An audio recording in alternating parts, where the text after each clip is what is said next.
Meus queridos amigos, vejam se o que eu vou dizer nessa oportunidade se fará sentido para os senhores. Nós podemos classificar as pessoas jurídicas não só levando em consideração as atividades que irão desempenhar, se de interesse público ou se de interesse particular, mas também tendo em consideração o modo de constituição delas.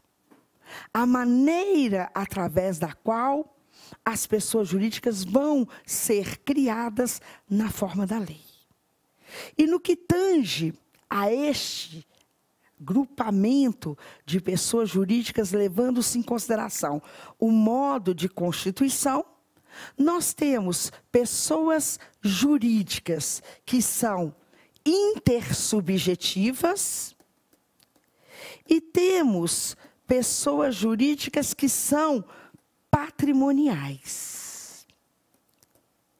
E como exemplo de pessoas jurídicas intersubjetivas, nós encontramos as associações e como exemplo de pessoas jurídicas patrimoniais, eu cito para os senhores as fundações.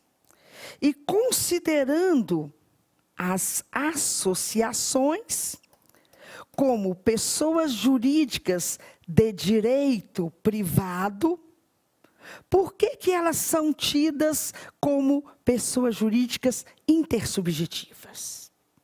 As associações são pessoas jurídicas intersubjetivas, exatamente em razão, em virtude de serem elas criadas na forma da lei a partir da união de duas ou mais pessoas. Duas ou mais pessoas, que podem ser naturais ou jurídicas, vão se unir na forma da lei para certas e determinadas finalidades, para desempenharem atividades não econômicas. Até porque, se duas ou mais pessoas se unirem na forma da lei para atividades econômicas, não seriam elas associações, mas estariam elas dando vida a uma sociedade. Vejam que nós diferenciamos as associações das sociedades, não levando em consideração a maneira através da qual elas serão criadas na forma da lei. Porque tanto as associações quanto as sociedades possuem a mesma estrutura. Tanto as associações quanto as sociedades são criadas a partir da união de duas ou mais pessoas. São duas ou mais pessoas que se associam, duas ou mais pessoas constituindo uma sociedade. Mas, dependendo da finalidade para a qual essas duas ou mais pessoas estão se unindo, estão se associando, nós saberemos dizer se elas estão criando uma associação ou uma sociedade. Porque enquanto as associações vão exercer atividades não econômicas, as sociedades, por sua vez, vão exercer atividades comerciais, atividades econômicas. A diferença da associação para a sociedade não se estabelece pela estrutura, mas sim para os fins a que se dirigem. Porque as sociedades, assim como associações, também se classificam, também se inserem nessa categoria de pessoas jurídicas intersubjetivas. Mas, para se criar uma associação na forma da lei, para que uma associação tenha existência legal, duas ou mais pessoas vão se unir para quê? Duas ou mais pessoas vão se unir para elaborarem um estatuto que deve apresentar, que deve conter o requisito mínimo exigido pelo artigo 54, sob pena de nulidade. Então, se as duas ou mais pessoas se reunirem para elaborar um estatuto, elas deverão prestar muita atenção na exigência contida no artigo 54. O estatuto, por elas formulado, deverá obrigatoriamente conter os fins para os quais elas estão se unindo, a denominação da associação que estão criando, o lugar da sede onde ela vai funcionar, quais são os direitos e deveres que os associados vão ter para com a associação, como que essa associação vai ser regida, como que ela vai ser administrada, como que ela vai ser gerida, não é? Qual a maneira como ela pode ser destituída.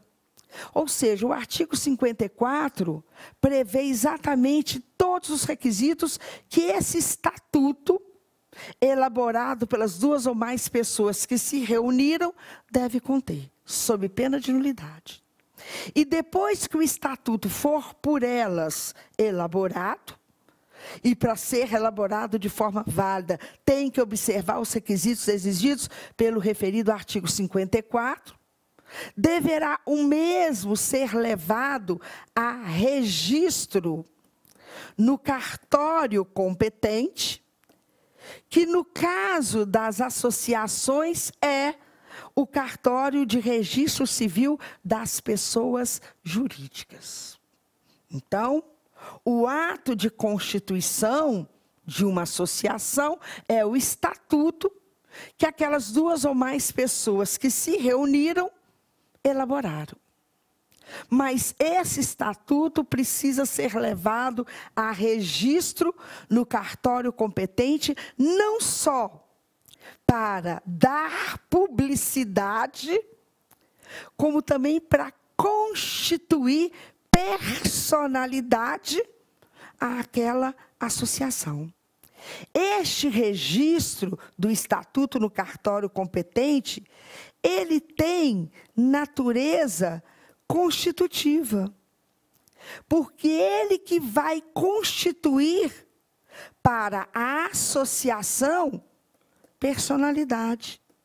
É esse registro que vai fazer com que a associação se torne uma pessoa.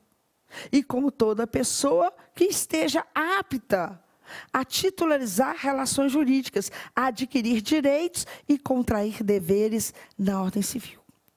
Esse registro tem natureza constitutiva, porquanto, nos termos do artigo 45 do Código Civil, anotem esse artigo porque ele é sobremaneira importante, a existência legal das pessoas jurídicas de direito privado começa a partir do registro do ato constitutivo no cartório competente. Esse registro é que vai dar vida a uma associação. É esse registro que vai tornar uma associação existente como pessoa. O registro está agora para as pessoas jurídicas de direito privado, assim como o nascimento com vida, respiração, esteve antes para as pessoas naturais.